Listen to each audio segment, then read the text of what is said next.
Inversión inmobiliaria con Meli Torres.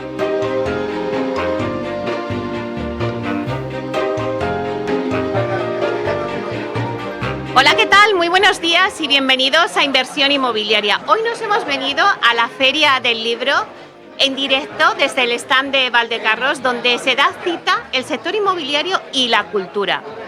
¿Y por qué decimos que se dan cita el sector inmobiliario y la cultura? Bueno, pues porque una ciudad es una historia que escribimos todos juntos, ¿no? Y hoy vamos a hablar de las oportunidades que presenta el urbanismo en Madrid, sobre todo con los nuevos desarrollos del este, como Valdecarros, desde donde nos encontramos ahora mismo, desde el stand de Valdecarros, donde se van a construir en este proyecto urbanístico 51.656 viviendas, de las cuales el 55% serán vivienda protegida, para una población estimada de 150.000 personas, algo muy necesario que ahora mismo estamos luchando en el sector para que haya esa accesibilidad a la vivienda para todos los colectivos, sobre todo el colectivo de los jóvenes.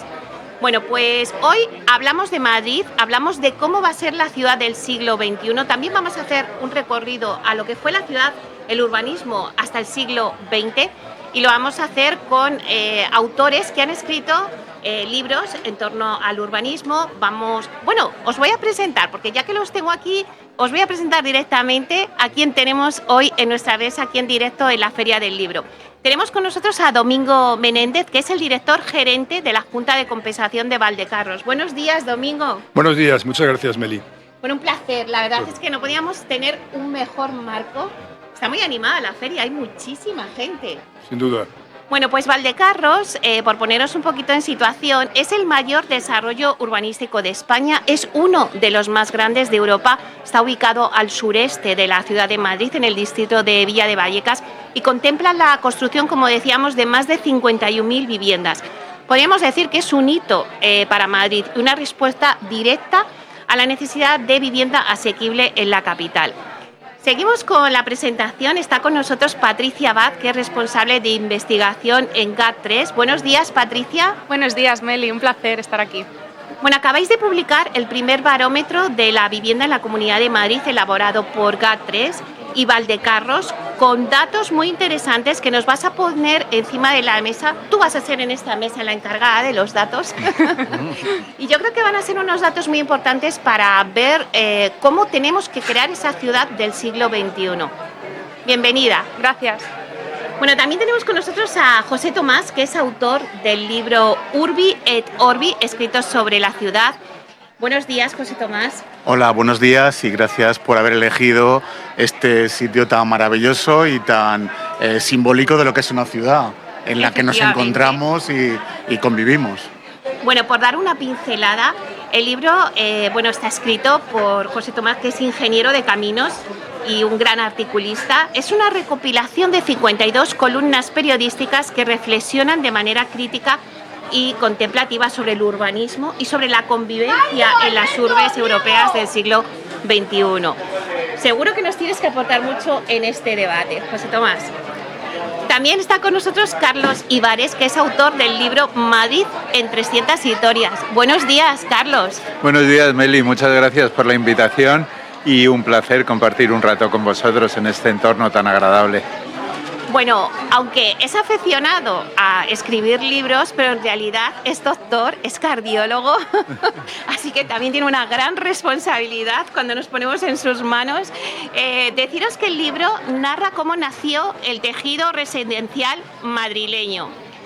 Explica el origen de diferentes barrios e incluye las colonias, esos proyectos de viviendas unifamiliares o agrupadas que transforman la periferia e identidad de la ciudad a principios del siglo XX.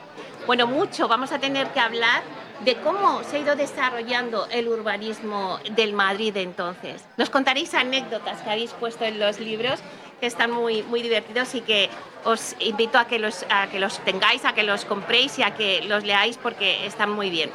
Bueno, pues si os parece, vamos a empezar y antes vamos a hacer una ronda, ¿vale? Ya que estamos en la Feria del Libro, rodeados de libros, además buenos libros que he estado mirando por ahí, dejadme hacer una metáfora, ¿no? Debemos entender que el urbanismo es el capítulo más complejo de nuestra sociedad. ahí os lo dejo. Es verdad que pues, las viviendas, los barrios, las zonas verdes, al final pueden ser los párrafos que van a definir la ciudad de Madrid del siglo XXI. Pero bueno, quiero saber vuestra opinión. A ver qué pensáis vosotros. Domingo. Bueno, yo creo que realmente el urbanismo no es una actividad más compleja que cualquier otra actividad humana, pero es verdad que la hemos hecho muy compleja. Es decir, creo que artificialmente la hemos hecho muy compleja y creo que es un reto en este momento precisamente simplificarla y hacerla sencilla, porque insisto, no tiene mayor dificultad que cualquier otra actividad humana, en mi opinión. Patricia, ¿cuál sería tu opinión? Yo creo que es un reto en el sentido de que la población, la proyección es que vaya creciendo, siga creciendo en los próximos años y por tanto hay que alojar, hay que dar cabida a esa población, pero no solo hay que darle una solución residencial, sino una solución vital a grandes rasgos. Entonces hay que tener en cuenta el urbanismo como un modelo y un proyecto de desarrollo de las ciudades en el que no solo se viva, sino también residencialmente hablando, sino que también se puede hacer una vida pues, a nivel comercial, de ocio, cultural, educativo, sanitario. José Tomás, yo decía al principio que las viviendas, los barrios y las zonas verdes, pues que son los párrafos que definen esa ciudad del siglo XXI. Sí, concuerdo contigo. Efectivamente, la ciudad es el ecosistema de los humanos, ¿no? Igual que en un parque natural, pues la flora y la fauna están embebidas, nosotros somos los que diseñamos nuestro propio ecosistema, con la particularidad de que tiene una huella muy larga. Cualquier calle, el ancho de una calle, permanecerá siglos y siglos. Entonces es muy importante que el diseño que estemos aplicando pues aplique las mejores prácticas, lo que hemos conocido, porque eso definirá nuestra vida. Nuestra vida no es solo nuestra morada en nuestra habitación, sino cómo nos relacionamos con los demás, el punto de encuentro, cómo podemos acceder a oportunidades de empleo, sanitarias, deportivas, amorosas. Entonces, por eso necesitamos no solo viviendas, sino la ciudad que la definimos y nos define, ¿no? Gabriel García Infante decía que el hombre no inventó la ciudad, sino que la ciudad inventó al hombre, ¿no? Entonces, por eso es tan importante pues, un diseño que nos condicionará la vida durante cientos de años. Carlos Ibares, ¿el urbanismo es el capítulo más complejo de la sociedad? Es el capítulo más complejo en el caso de Madrid. Madrid a nivel urbanístico está lleno de sombras y probablemente menos luces, de épocas duras en las que 200 años en los que Madrid estuvo encorsetada por una cerca hasta que se hizo un ensanche que después no se llevó a la práctica tal como se había diseñado. Unas épocas un poco mejores a final del siglo XIX, con el higienismo, con una serie de iniciativas como las ciudades jardín, etcétera, que parece que sí pensaban realmente en los madrileños y que de nuevo se volvió a vivir una época negra con el desarrollismo de los años 50-60. En estos momentos yo creo que iniciativas como la de Valdecarros o como las que se han hecho en el norte de Madrid demuestran que de nuevo se vuelve a pensar en los madrileños. Y como decía José Tomás, al final eso es lo que marca tu forma de relacionarte, eso es lo que marca tu forma de moverte y eso al final termina marcando tu carácter también. Entonces yo creo que es fundamental en Madrid. Bueno, pues si os parece vamos a analizar los retos en la vida urbana en esta tercera década del siglo XXI, tales como la habitabilidad, los desafíos de la convivencia, el futuro de los entornos urbanos. Y el primer reto que tenemos en el sector inmobiliario es crear vivienda para jóvenes. Aquí, Domingo, tienes mucho que decir porque Valdecarros se ha convertido en el desarrollo donde la gente va a ser capaz de poder acceder a una vivienda. Sí, efectivamente es así.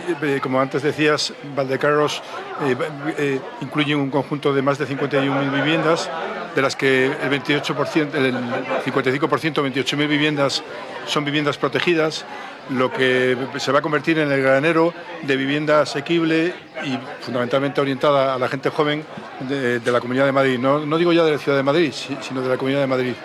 El volumen de Valdecarros supone que a lo largo de los próximos 10 años, una de cada 4 viviendas que se desarrollen dentro de la Comunidad de Madrid van a estar en Valdecarros, con lo cual, pues, insisto, eso hace a Valdecarros protagonista entre comillas, de la ayuda a la solución del problema de la vivienda, ¿no?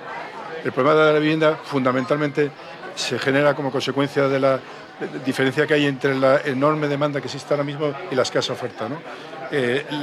La medida que claramente va en la línea de dulcificar ese problema, de minimizar o de resolver ese problema, es incrementar en todo lo que se pueda la oferta de vivienda. En ese sentido, pues Valdecarros es una pieza básica. Y luego ya, como otro dato relevante, en el caso de Valdecarros hay una presencia muy importante de las administraciones públicas. Más del 40% de las viviendas que se van a desarrollar en Valdecarros lo van a ser de la mano de las administraciones públicas, fundamentalmente el Ayuntamiento, la Comunidad de Madrid, pero también el Estado. Y, de alguna manera, pues la política pública de vivienda de los próximos años se va a desarrollar también, va a tener como protagonista Valdecarros. Claro, lo estaba diciendo Domingo, o sea, hace falta más vivienda y para ello, la consultora GAT3 ha hecho el primer barómetro sobre la vivienda en la Comunidad de Madrid. Patricia, ya que tenemos el honor de tenerte aquí con nosotros, ponnos los datos encima de la mesa. O sea, la gente quiere comprar una vivienda, quiere alquilar, puede, no puede.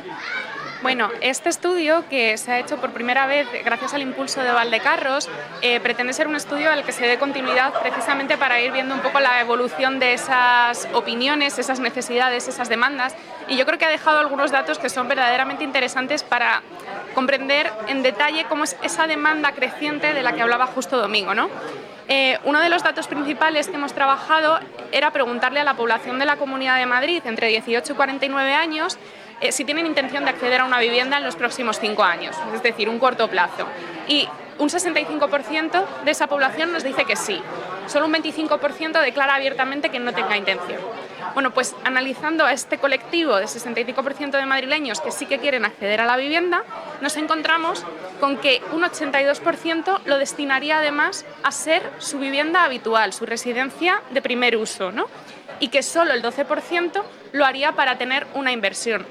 Con lo cual, este primer dato ya nos está revelando que la vivienda se entiende como una necesidad y se demanda porque lo que se quiere es desarrollar un proyecto vital a más largo plazo. Otros de los datos interesantes sobre los que hemos trabajado es, bueno, y dentro de esa demanda de vivienda que existe, ¿qué barreras está encontrando la población madrileña para acceder a esas viviendas?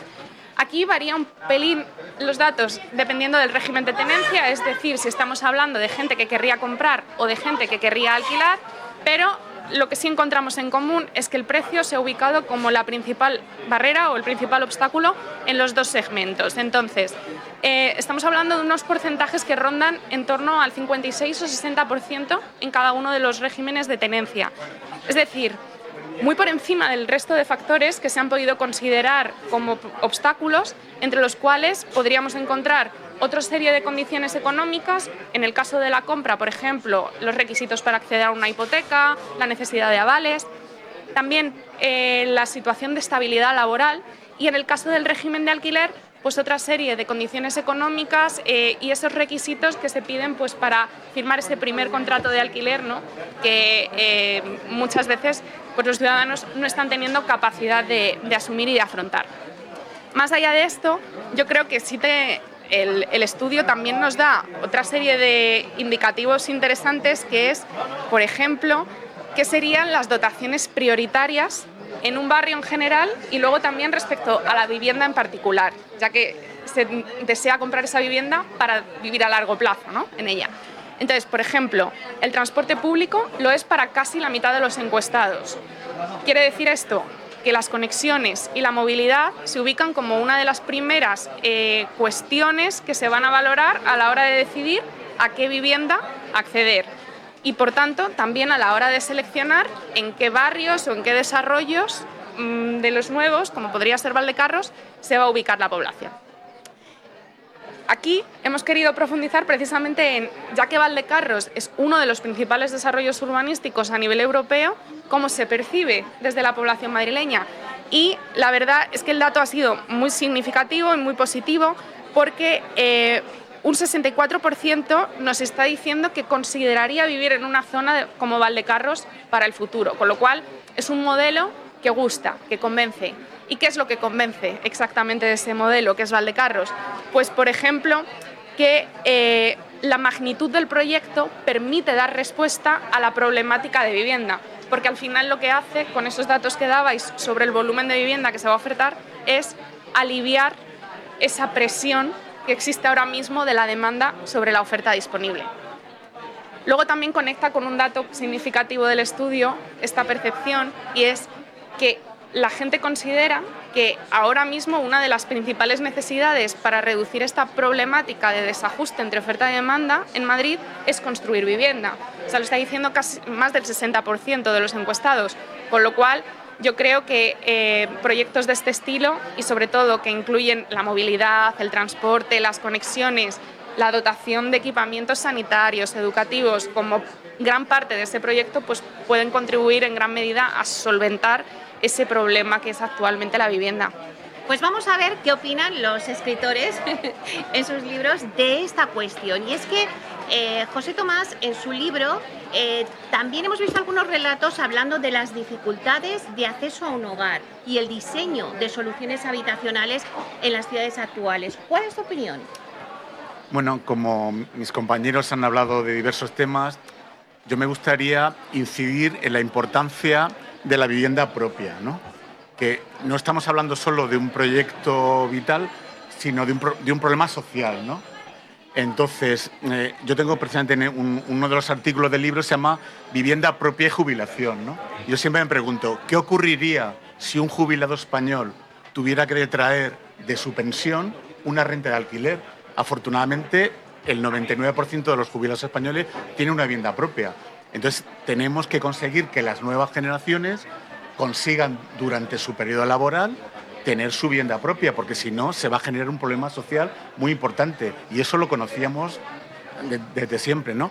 En Madrid y en muchas ciudades, por ejemplo en Madrid, en las ciudades de alrededor que crecieron, la clase trabajadora pudo acceder a una vivienda propia, y eso ha generado una paz social que, por ejemplo, en París, en Saint-Denis, que son viviendas en alquiler, pues hay problemas sociales porque se va heredando la pobreza, tú no progresas, ¿no? Entonces, en España eso lo hemos hecho bien hasta ahora. Y desde mitad del siglo XX, yo creo de los años 50 hasta el 2010, ese problema se ha resuelto en España, ¿no? Más o menos toda la clase trabajadora, a un nivel u otro, ha cedido una vivienda propia, de alguna manera, ¿no?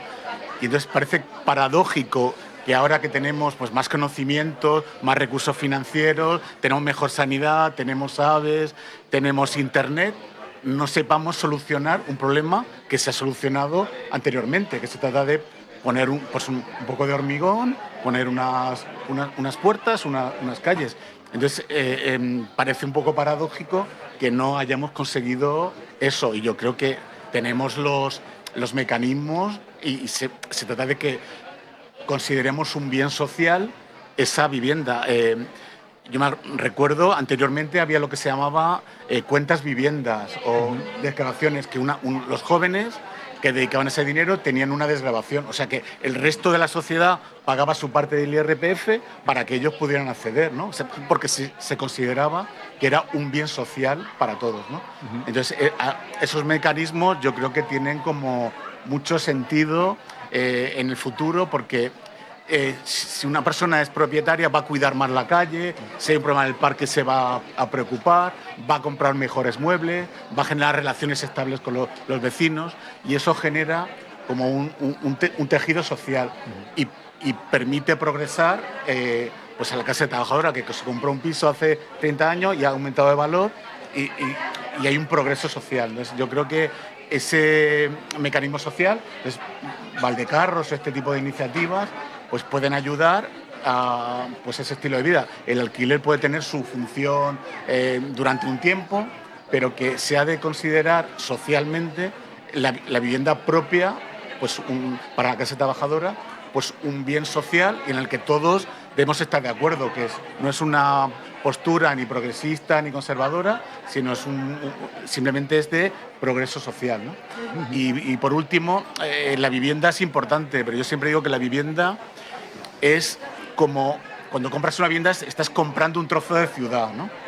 Entonces, por eso ha subido tanto el precio, porque tú lo que compras es como una entrada de fútbol, compras un trozo de ciudad. Entonces, no es un habitáculo lo que tú compras, estás comprando una parcela, el derecho a ser una parcela de ciudad, ¿no? Entonces, es importante hacer viviendas, pero es importante hacer ciudad, ¿no? Porque si no, nos concentramos en un habitáculo, ¿no? Entonces, hacer ciudad me refiero pues, a establecer mecanismos de proximidad, de encuentro, porque en el encuentro es donde se generan ideas, se mejora, se progresa. Ahora hablaremos un poquito y más se avanza, de, disculpa porque me he pasado. de cómo hacer ciudad. Sí. Pero vamos a abordar este tema que decíamos, ¿no? La dificultad de acceso a una vivienda, ¿no? Es un problema social que tenemos, Carlos. Sí, es cierto, pero la situación no es nueva, la situación se repite. Esto lo hemos vivido especialmente en esta ciudad en muchos años. Y en muchos años no solo por las necesidades que se generaban aquí, sino porque éramos receptores de inmigración. Y lo volvemos a ser, de nuevo lo volvemos a ser y de nuevo se crean este tipo de tensiones. Lo que yo diría es que es importante aprender de los errores pasados. En su momento necesitábamos viviendas para todas las personas jóvenes de las dos Castillas que venían a trabajar a Madrid y se construyeron. Barrios como Aluche, Lucero, etcétera, se construyeron. Pero en aquel momento se cometieron, desde mi punto de vista, dos errores básicos. Cuando se entregaron aquellas viviendas, 5 o 10 años más tarde, los vecinos seguían manifestándose en las calles por la falta de transporte público. Cuando se construyeron aquellas viviendas, se idearon para personas de 30 años que iban a tener su primer hijo. Pero esas personas envejecieron y siguieron poblando y habitando los mismos barrios. A mí una de las cosas que sí me hace feliz en este tipo de iniciativas como la de Valdecarros y en los últimos proyectos que se han hecho es que son proyectos que ya tienen por una parte, el transporte, por otra parte, todos los servicios sociosanitarios, etcétera, que son necesarios. Ya no va a hacer falta que las personas que vayan a vivir a Valdecarros tengan que hacerse 4 kilómetros para ir al supermercado. Y eso, desde mi punto de vista, me parece fundamental. Por supuesto, lo que tú comentabas de la capacidad de acceder a este tipo de viviendas me parece muy importante y ahí el que tanto el ayuntamiento como la comunidad hayan podido también contribuir, yo creo que es algo que puede ayudar mucho. Hemos hablado del plano de la vivienda, pero en el plano económico. Pero ahora sí que me gustaría poner el foco en el lado humano. Las ciudades, al final, hemos puesto ahora mismo, en este siglo XXI, hemos puesto al ciudadano en el centro y ahora todo el mundo habla sobre ello, ¿no? Muchas veces lo hemos oído decir, Domingo, hay que poner el ciudadano en el centro y de hecho vosotros lo habéis hecho en Valdecarros, ¿no? Nos encontramos ahora mismo con la mayor reforma de ley urbanística de la Comunidad de Madrid en 25 años con el anteproyecto de la ley LEADER. Bueno, pues el discurso oficial de esta ley afirma que pone al ciudadano en el centro, al agilizar pues, los trámites, el acceso a la vivienda. Entonces yo me pregunto, ¿estamos ante un urbanismo diseñado para el bienestar del ciudadano de a pie? Pues mira, yo creo que eso es un poco la marca de la casa y voy a explicar una casuística específica de Valdecarros que creemos que es muy importante porque son de las cosas que a veces pasan desapercibidas, pero es lo más importante de todo probablemente. Y es que nosotros hemos hecho un esfuerzo muy importante en el movimiento de tierras para conseguir uno de los barrios más planos de Madrid. Nos hemos marcado como objetivo que como mucho el 10% de las pendientes superen el 3%. Y eso, insisto, ha conseguido hacer un barrio muy sencillo de andar, muy sencillo de caminar y de andar en bici. Esto ha supuesto un sobrecoste económico importante, estamos hablando de unos 250 millones de inversión adicional en un proyecto de mucha inversión, como es lógico, pero es básico. ¿Por qué digo que es básico? Porque es lo único que es irreversible. Antes lo decíamos un poco respecto de las calles, el tamaño de las calles. O sea, digamos que lo que hagas ahora con el movimiento de tierras y lo que hagas ahora con las antes eso ya será irreversible. Tú puedes cambiar el día de mañana si te has equivocado, que en una parcela determinada había un tipo de equipamiento y hagas otro, o que donde ibas a hacer equipamiento hagas zona verde, o que hagas una tipología de edificio de otra, pero lo que ya no vas a cambiar nunca son las rasantes. Entonces creemos que es una apuesta muy importante y además creemos que es la verdadera apuesta por la sostenibilidad, porque es lo que de verdad facilita que luego la gente pues camine por el barrio, vaya andando al mercado, al colegio, a lo que sea, ¿no? Y por eso digo que es un tema que para nosotros lo consideramos la marca de la casa, ¿no? Precisamente que está orientado al peatón, fundamentalmente. También en vuestro barómetro veis ese ciudadano en el centro. Sí, o sea, aquí me gustaría retomar un poco esta idea que estaba diciendo Domingo, porque yo creo que es muy importante señalar que el urbanismo también se ha vuelto un reto complejo o un problema a solucionar, porque tiene como dos fases muy diferenciadas. Una fase es la del planeamiento como tal, pueden pasar muchos años hasta que eso se aprueba, sale adelante y ya se empieza a construir, ¿no? Y la gente, yo creo que el problema que tiene es que solo ve la parte de la edificación, la construcción y demás. Entonces, ¿cuál es la cuestión? Que hay que hacer un poco de pedagogía. Para que el ciudadano esté realmente en el centro, hay que contar al ciudadano cómo es el urbanismo, en qué consiste y todo lo que puede conllevar. Y ya a partir de ahí, destacar aquellos aspectos que el ciudadano evidentemente considera más importantes. Por ejemplo, veíamos qué tipo de impactos principales puede tener un desarrollo de residencial como puede ser Valdecarros. Que exista mayor proporción de vivienda asequible. Esto era uno de los principales datos, ¿no? El 42% nos decía que la vivienda asequible, esa disponibilidad, es un factor importante. Luego, que haya oferta de vivienda en general, por supuesto. La mejora de las infraestructuras y el transporte. Nuevos servicios y equipamientos. Es decir, el ciudadano, para que esté en el centro, lo que hay que dotarle es de las cosas concretas, de las cosas tangibles que utiliza en su vida cotidiana. ¿Qué le preocupa? Pues tener buenas conexiones, movilidad, accesibilidad. O sea, yo creo que un factor de los que estaba señalando Domingo al hablar de las rasantes es, evidentemente, facilita mucho que se puedan desplazar pues, personas en silla de ruedas, carritos de bebés, ¿no? Esto hasta que no te ves en ello no eres consciente. Entonces, todas estas cuestiones, más allá de simplificar los trámites burocráticos, que yo creo que la ley líder avanza positivamente en este sentido, tienen que ser también incorporados como factores sociales para que el ciudadano realmente forme parte central de ese proceso. José Tomás, ¿qué piensas sobre ese factor humano dentro del urbanismo? Pues realmente el urbanismo lo que resuelve es un problema humano, un problema social, no es un monumento, ¿no? Entonces, como decía Domingo, pues hay que pensar no en el habitáculo, ¿no? No en el coche, sino en el uso, ¿no? Pero lo que decía Domingo, cómo usamos la ciudad, qué elementos nos permite usarla de una manera u otra, ¿no? Un urbanista francés puso de moda lo que se llama las ciudades de los 15 minutos, ¿no? Que la idea es que tu movilidad frecuente, pues la que colegio, pues el médico, pues pueda ser con un tiempo muy reducido. Luego puede haber otros escalones de movilidad con otras conexiones, pero que tu vida, tu relación sea asociada a esta movilidad. Entonces, eso hay que diseñarlo desde el inicio, porque si no lo diseñamos bien, pues estaremos pecando de errores que, como decíamos, hemos de aprender. En Madrid hay muchos sitios que nos gustan y otros que no. Se trata de replicar los barrios que funcionan, las soluciones que funcionan y ponerlas en marcha, pero pensando en el uso, no en la mera infraestructura o en la mera habitación, sino cómo usamos esa ciudad. Bueno, Carlos, en tu libro 300 historias escribes sobre hacer ciudad y el urbanismo. Haznos esa comparativa del ayer y del hoy, porque hay datos muy interesantes que cuentas en tu libro, ¿no? Cómo la ciudad se va abriendo espacios emblemáticos en Madrid, como fue la Gran Vía, la reforma de la Puerta del Sol, la creación del Paseo del Prado como eje cultural. Bueno, ahora estamos hablando de pues esos nuevos barrios, ¿no? Valdecarros. O sea, haznos esa comparativa del ayer y del hoy.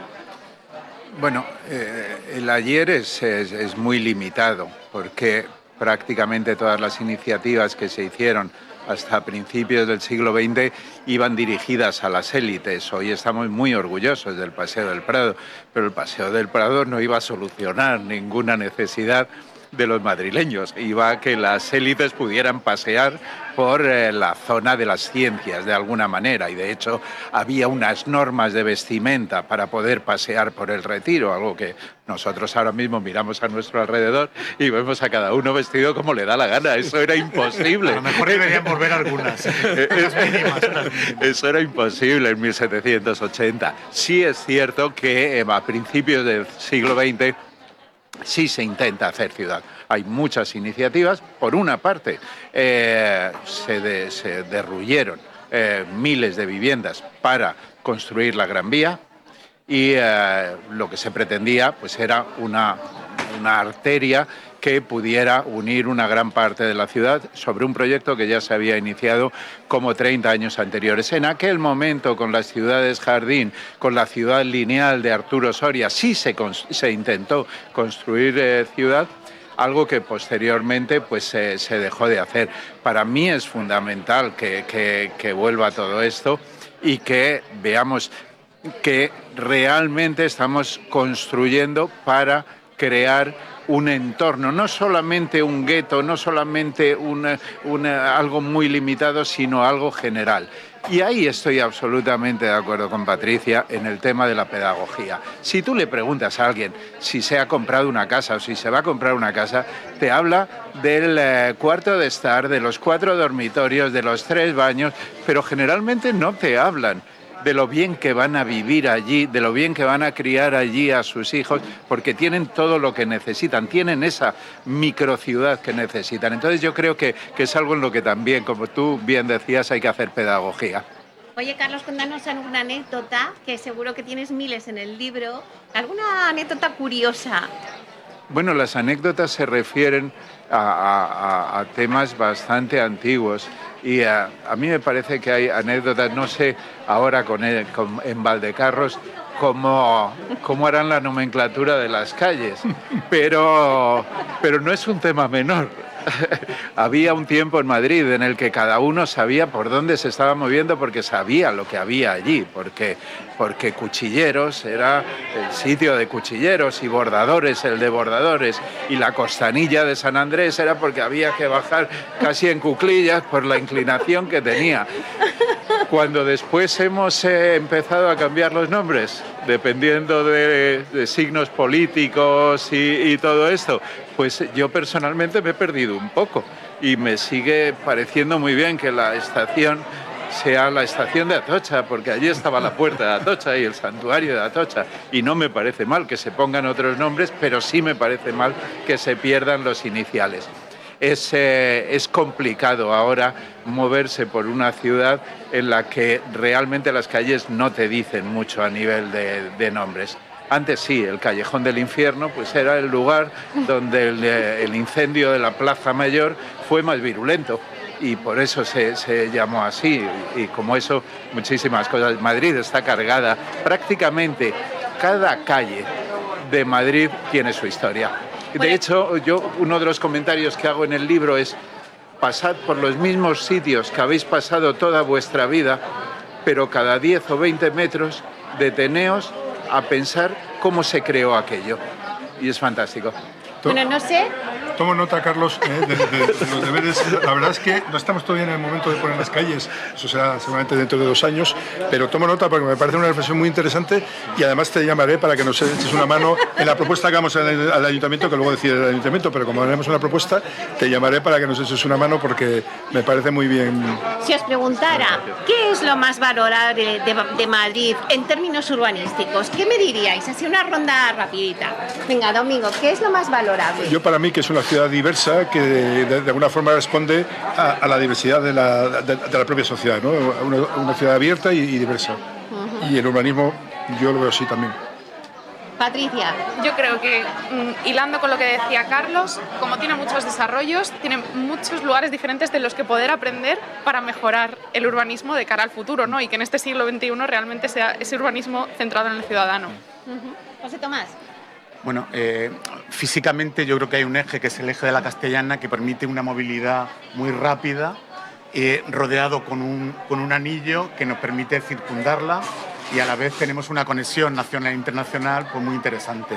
Dentro de la M30 hay una densidad muy alta para que se produzcan muchísimas pues, interacciones económicas, culturales, porque hay suficientemente público, y es una ciudad, yo creo que en general bastante equilibrada, porque es una ciudad divertida, hay oportunidades laborales y hay oportunidades climatológicas, ¿no? Que no hay ciudades muy interesantes económicamente, pues Chicago, otras ciudades a lo mejor del sur que hay menos oportunidades de negocio. Yo creo que Madrid sobre todo es el equilibrio, ¿no? Que no tiene demasiado de nada, pero tiene de todo, ¿no? Es un poco de todo.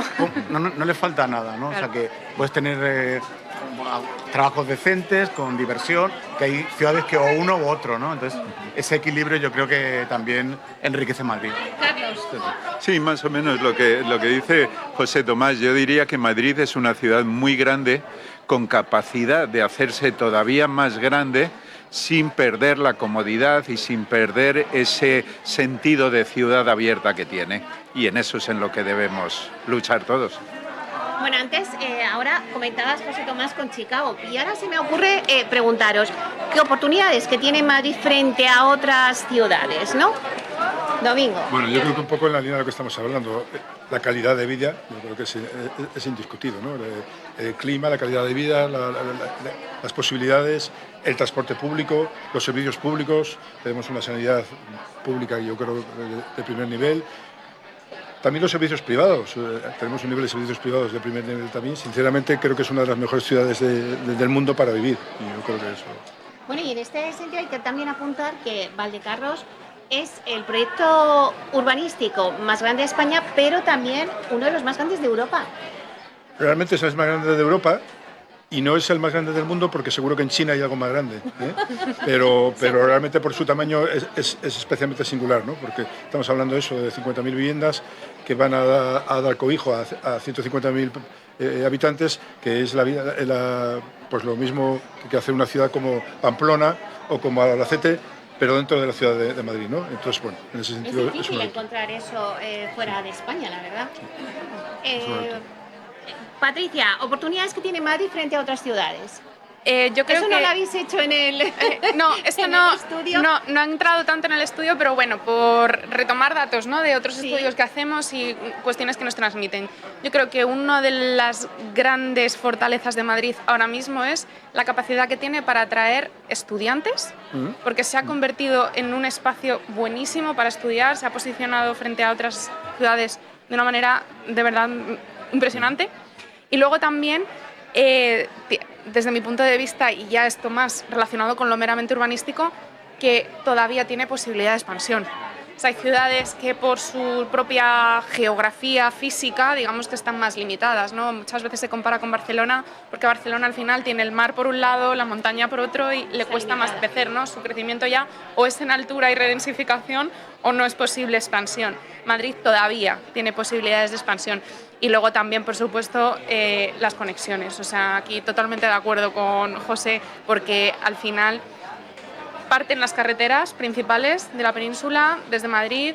Hay muchas circunvalaciones, se tendrán que hacer más circunvalaciones y, sobre todo, si potencian la intermodalidad del transporte público, ya la movilidad y las infraestructuras de transporte serán top en Europa también. José Tomás, oportunidades que tiene Madrid frente a otras ciudades. Yo creo que Madrid está en un momento muy interesante y tiene que pensar en grande, ¿no? Tiene que pensar en una ciudad de 10 millones de habitantes en unos años. Y para eso se tiene que preparar, porque la vocación de Madrid es competir no con otras ciudades españolas, sino a nivel internacional, con lo que se llamaba Blue Banana, que es como una conexión que va como desde Londres, París hasta Milán, o con ciudades americanas. Pues, yo creo que Madrid tiene la oportunidad de generar lo suficientemente talento y oportunidades económicas para competir con esas otras ciudades. A veces desde otros sitios de España se habla de que Madrid está absorbiendo el talento, pero yo creo que es mucho mejor para una persona de Albacete venir a Madrid que tenerse que irse a Londres, ¿no? Entonces, la ciudad de Madrid tiene que acoger ese talento, apostar por la conexión internacional y luego también repartir juego, ¿no? Pues, ciudades como, por ejemplo, Guadalajara o Toledo se benefician del crecimiento de Madrid. A lo mejor hay que conectar también con Ávila, que está muy cerca, con Talavera, repartir juego, conectar a nivel internacional y competir como una ciudad mundial por talento, por conexiones americanas, por el lenguaje, pero hay que pensar a 50 años, a 30 años, como una diferencia, no una megalópoli, sino una metrópoli. Una metrópoli es cuando hay conexiones y una megalópoli es una ciudad súper grande, ¿no? Tiene que ser una metrópoli como lo fue en su momento. Carlos, ¿qué oportunidades tiene Madrid? Yo creo que tiene no solo oportunidades, yo creo que tiene realidades. Lo que yo he vivido desde un ámbito absolutamente distinto, desde que llegó el COVID y llegó, por tanto, el teletrabajo, es que en estos momentos con las personas que trabajan en las multinacionales, hay muchísimas personas que son inglesas, francesas, alemanas, etcétera, que están teletrabajando desde Madrid, porque consideran que es un entorno muchísimo más agradable, con una calidad de vida muchísimo mayor, por supuesto, con un clima muchísimo mejor. Entonces, lo que tenemos que hacer, ya que estamos absorbiendo todo esto, y esa sería nuestra oportunidad, ya que estamos en la primera división, es crear todo el resto de temas culturales, gastronómicos, etcétera, y hacerlo con cabeza. No se trata de atraer un gran número, no, se trata de atraer precisamente lo que nosotros necesitamos, personas de nivel y personas que puedan desarrollar sus carreras aquí, como decía José Tomás. El talento, tú no puedes hacer una iniciativa y decir, voy a traer talento. No, el talento viene solo cuando el talento se siente atraído por lo que va a encontrar allí. Claro. Bueno, ya nos quedan pocos minutos, pero sí que me gustaría hacer una ronda, dar una serie de conclusiones, ¿no? De ver hacia dónde va la ciudad y el urbanismo de Madrid. ¿Qué ciudad queremos? ¿Cuál es la ciudad que queremos del siglo XXI? Domingo. Pues yo creo que un poco liando con lo que decía antes de la diversidad, que para mí es la característica vital de la ciudad de Madrid, pues tenemos que mantener esa posibilidad de diversidad y tenemos que hacer una ciudad fundamentalmente flexible, que se pueda adaptar en cada momento a las circunstancias del momento. Vivimos momentos muy cambiantes en los que la forma de comportarse la gente, incluso a la hora de comprar, a la hora de moverse, a la hora de vivir, está cambiando de forma significativa, sobre todo las nuevas generaciones. Pues tenemos que tener un urbanismo y una ciudad que sepa adaptarse a esos cambios. Y me parece que pocas ciudades están tan preparadas para ese cambio como Madrid, por su pasado y por su presente. Patricia. A ver, por resumirlo en una frase así breve, yo diría que Madrid va hacia el crecimiento interno, hacia la proyección nacional e internacional, y que el urbanismo de Madrid se va a desarrollar en este sentido porque ahora mismo se ha facilitado desde la administración pública la herramienta para poder hacer esto. O sea, ya está, gracias a esta ley líder, que es la regional, la autonómica, ya se está poniendo en marcha el plan estratégico municipal. Y esto va a suponer un cambio en muchísimas cuestiones a nivel urbanístico, de desarrollos, de posibilidades, y sobre todo para que este urbanismo no se quede solo en la mera ejecución de crear viviendas o crear espacios para vivir, sino también de dotar a esos espacios para vivir de significado y de calidad de vida, incluyendo sostenibilidad, incluyendo diversidad de usos, esa flexibilidad, incluyendo buenas conexiones de transporte. Así que yo creo que Madrid va hacia el futuro, ¿no? José Tomás, vosotros los escritores, ¿cómo lo ven, ¿no? ¿Hacia dónde va la ciudad y el urbanismo en Madrid? Bueno, no es fácil predecir el futuro, pero que tenemos muchas pistas que nos indican por dónde va, ¿no? Entonces, lo importante pues, es prepararnos, y iniciativas como la de Valdecarros. Yo creo que desde Felipe II no se ha hecho una ciudad casi ex novo, ¿no? Desde Felipe II tenía como unas instrucciones para las ciudades americanas, se hacía primero la plaza y se construían las ciudades. Entonces estamos teniendo la oportunidad de crear un futuro que puede ser muy, muy interesante y muy atractivo, ¿no? Enlazo con la idea también de Patricia y de Domingo, que tenemos que, aparte de la vivienda, generar pues una identidad, un orgullo de pertenencia. Antiguamente se hacían las ciudades alrededor de las catedrales, ¿no? Pues Valdecarros, a lo mejor había que hacer una catedral para darle, bueno, Domingo, para darle historia. Tomo nota también. Así es. Que la gente que tuviera, porque el urbanismo, o sea, todos nos vamos, cuando vamos a una ciudad, vamos a ver lo que se hizo hace 500 años, ¿no? Una ciudad, ¿no? nadie va a lo que hizo hace 50, ¿no? No sé, en los coches, aeronáutica avanza, pero el urbanismo parece que hacemos las cosas peor que hace 500 años, ¿no? Entonces ahora tenemos una oportunidad de darle pues, vida pues, a un proyecto maravilloso pues, para los próximos años, ¿no? Oye, ¿alguna anécdota de tu libro o algún capítulo que destaques, que digas, oye, no os perdáis este capítulo? Mira, además tenemos aquí el libro, cuéntanos, venga. Bueno, pues el libro se trata de una mirada un poco desenfadada pues a cosas que a veces no vemos, ¿no? Porque una ciudad, como una persona, va cambiando día a día. Una persona que tú la ves todos los días y parece que no cambia, pero cuando miras atrás...